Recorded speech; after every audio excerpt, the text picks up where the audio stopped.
উপনিষদের মুখ্য অর্থ এবং গৌণ অর্থ। Upanishad, primary meaning and secondary meaning. উপনিষদের দুটো অর্থ রয়েছে, একটা হলো আত্মবিদ্যা বা ব্রহ্মবিদ্যা, ব্রহ্মজ্ঞান, আত্মজ্ঞান। আর যে বিদ্যা লাভ করলে জীবের পরমার্থ নিঃশ্রেয়স বা মুক্তি লাভ সম্ভব হয়, অর্থাৎ সে মুক্তি লাভ করবে। আর আরেকটা হলো কিছু গ্রন্থসমূহ রয়েছে যেখানে ব্রহ্মবিদ্যা লিপিবদ্ধ করা হয়েছে, সেগুলো হলো ঈশ উপনিষদ, উপনিষদ গ্রন্থ, কঠ উপনিষদ, তারপরে কঠ উপনিষদ গ্রন্থ, প্রশ্ন উপনিষদ, এই রকম বিভিন্ন জায়গাতে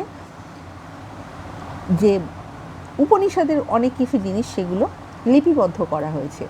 গ্রন্থগুলোকে গৌণ অর্থ বলার অর্থ হলো কেবল গ্রন্থ পাঠে কিন্তু মুক্তি লাভ কখনো সম্ভব হয় না। আত্মজ্ঞান বা ব্রহ্মজ্ঞান পেতে হলে অবশ্যই তাকে আত্মবিদ্যা লাভ করার যে কতগুলো পথ রয়েছে সেইটা কিন্তু অবশ্যই জানতে হবে। তাই ব্রহ্মজ্ঞান জানতে হলে তাকে অবশ্যই জ্ঞানী হতে হবে এবং মুক্তি লাভ পেতে হলে যে নিয়ম রয়েছে সেগুলো নিষ্ঠার সঙ্গে সেগুলো পালন করতে হবে, তবেই দেখা যাবে যে ব্রহ্মজ্ঞান, আত্মজ্ঞান এবং মুক্তি হচ্ছে। তাই জ্ঞানই হলো মুখ্য, গ্রন্থ পাঠ হলো গৌণ। কেননা গ্রন্থর মধ্যে এইগুলো সব লেখা রয়েছে, কিন্তু শুধু পাঠ করলে হবে না, জ্ঞানটাই হচ্ছে মুখ্য।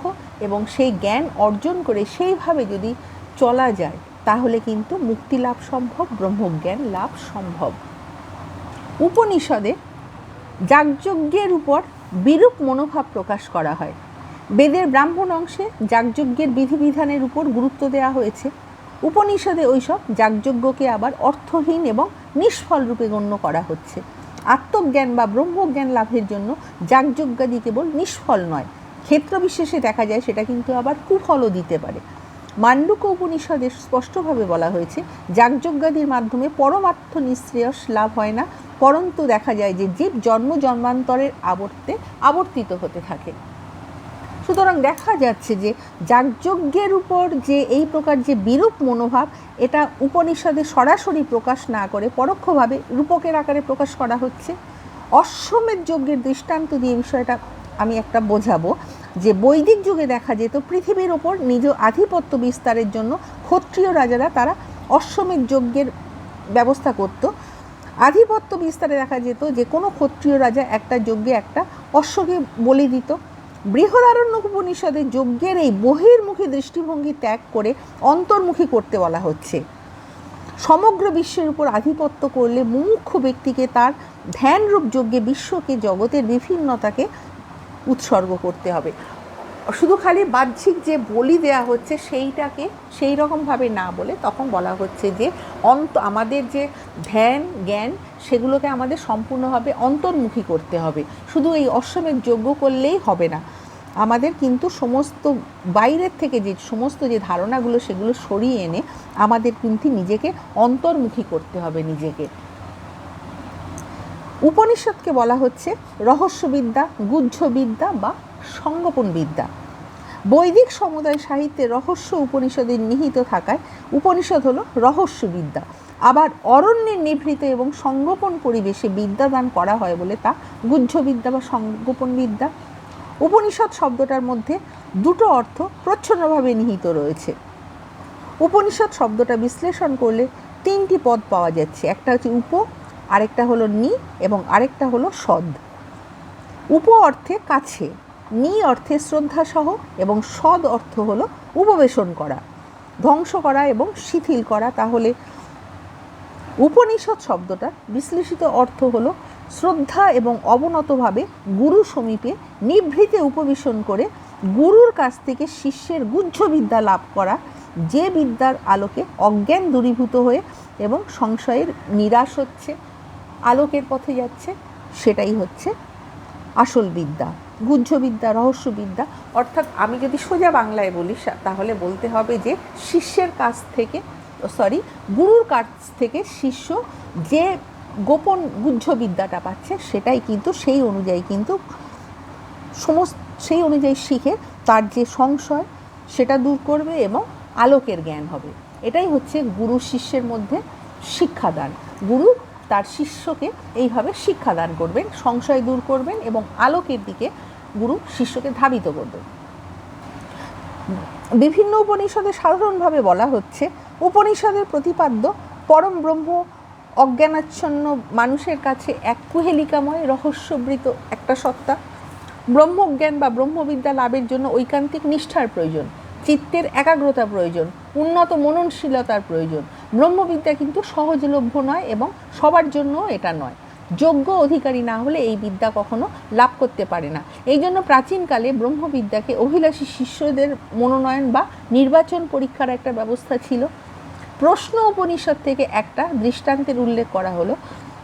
সেখানে বলা হচ্ছে ব্রহ্মবিদ কোনো আচার্যের কাছে 6 জন শিষ্যকে ব্রহ্মবিদ্যা লাভের জন্য অভিলাষ জ্ঞাপন করার জন্য আচার্য তাদের বললেন, ব্রহ্মবিদ্যা লাভের আগে 1 বছর তোমাদের প্রত্যেককে আমার সঙ্গে বসবাস করতে হবে।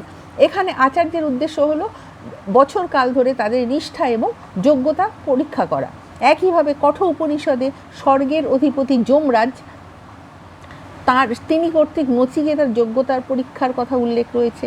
আত্মা নশ্বর অথবা অবিনশ্বর এই গুহ্য তত্ত্ব সম্পর্কে নচিকেতা যমকে প্রশ্ন করল। প্রশ্নোত্তরের আগে যম নানাভাবে নচিকেতার যোগ্যতাকে পরীক্ষা করছেন। তত্ত্ব জিজ্ঞাসুর যোগ্যতা বিচার না করে প্রাচীনকালে কোনো দেশেই তত্ত্বজ্ঞান প্রচারের রীতি ছিল না। উপনিষদের ঋষিদের মতে কষ্টসাধ্য সাধনার পথ দিয়ে অগ্রসর না হলে ব্রহ্ম রহস্য কখনো উদ্ঘাটন করা যাবে না। তাই এই মায়াময় জগৎ প্রপঞ্চেই যদি আবদ্ধ থাকতে হবে, তাহলে যদি কষ্ট না করতে হবে, তাহলে কিন্তু কখনোই আমাদের ব্রহ্মজ্ঞান হবে না।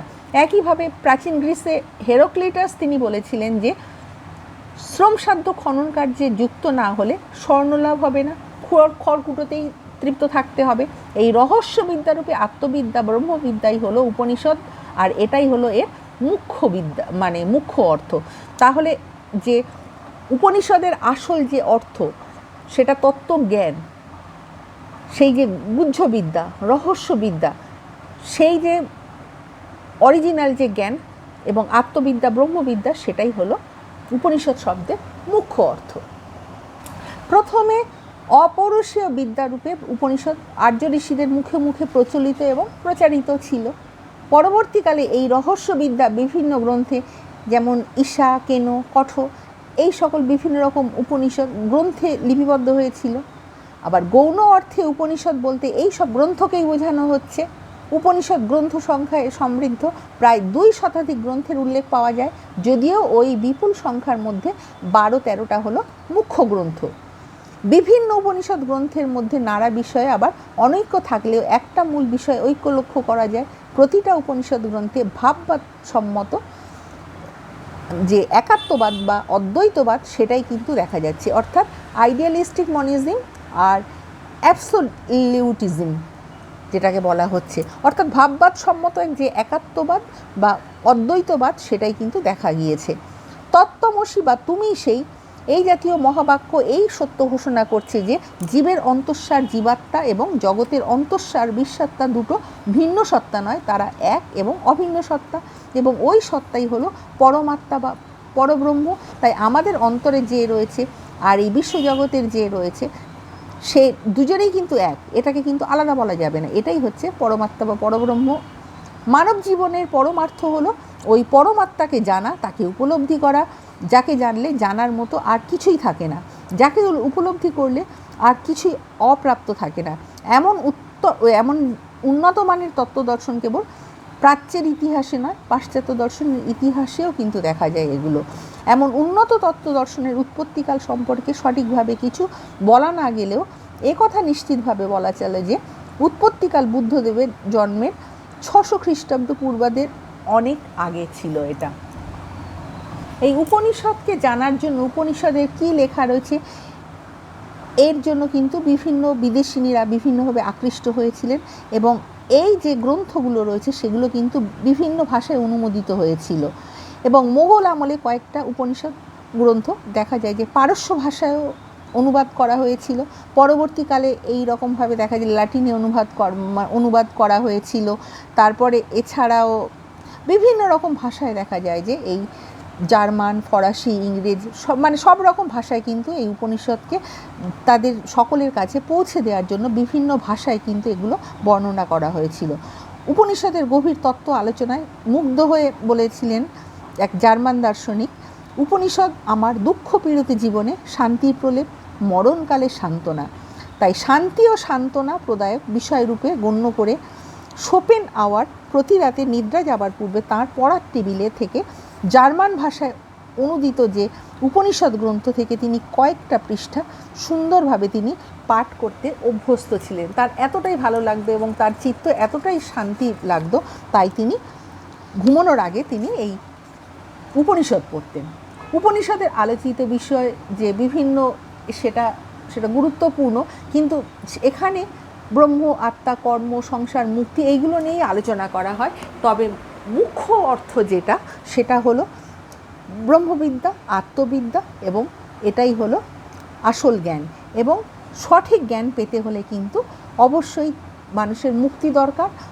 আর এই আত্মবিদ্যা বা ব্রহ্মবিদ্যা যেটা লাভ করলে মানুষ জীবনে মুক্তি লাভ পেতে পারে, উপনিষদের কিন্তু সেটাই হলো আসল লক্ষ্য। আমার ভিডিও তোমাদের ভালো লাগলে লাইক, কমেন্ট, শেয়ার এবং সাবস্ক্রাইব করতে ভুলো না। নেক্সট টাইম আমি আরও একটা নতুন ভিডিও নিয়ে তোমাদের সামনে উপস্থিত হব।